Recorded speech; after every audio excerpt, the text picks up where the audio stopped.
Hey friends, welcome back. Today I've got a cooking video for you. I'm gonna show you how I make my favorite recipe for chili.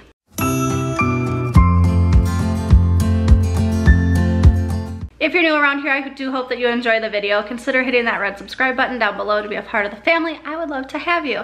As I mentioned, this is going to be my chili recipe. This is something that over the years I've kind of changed and perfected, and I think we finally got it where we love it. My husband is sometimes hard to find a recipe that he's like, that's amazing, and this is one that he loves. So in my book, that's a good sign of perfection. Also, Jackson does enjoy the chili. Alice will not eat chili. The child, I don't know what's wrong.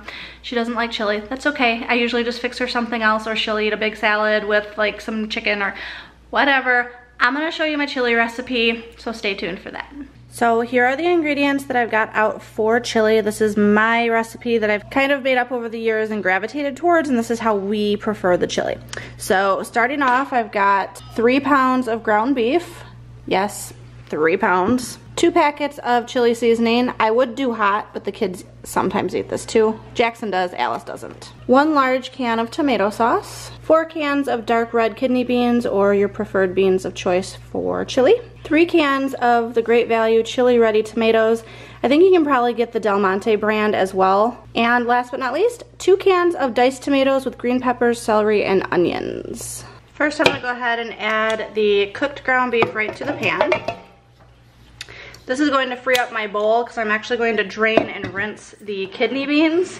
Just personal preference. If you don't do that, then that's fine too. I've got this fancy little contraption here from Pampered Chef. This is what I'm gonna use to drain and rinse the beans. Put them right into the bowl that the ground beef was in, just so I'm not dirtying more dishes. And I typically just rinse until they are no longer setting off like the little bubbles.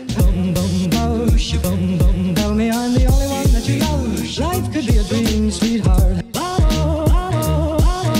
Life could be a dream.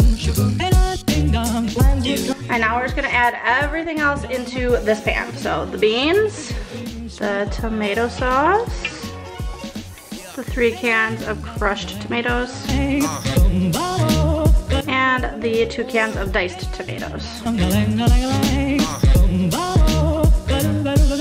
Just gonna add about a can of water.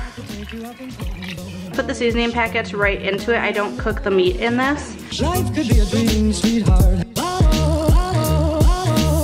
Alright, so you can see why I call this a hearty chili. This is heavy, but it is super thick. I'm gonna put it on the stovetop now, put a lid on it, bring it up to temperature, and then let it simmer for a while just to kind of meld all the flavors. Magic. So I've got it on the stovetop. I've got it turned up almost to high just to bring it up to temperature first. Making sure everything is really well and mixed, and that you don't have like clumps of meat stuck at the bottom, since that was the first ingredient in there.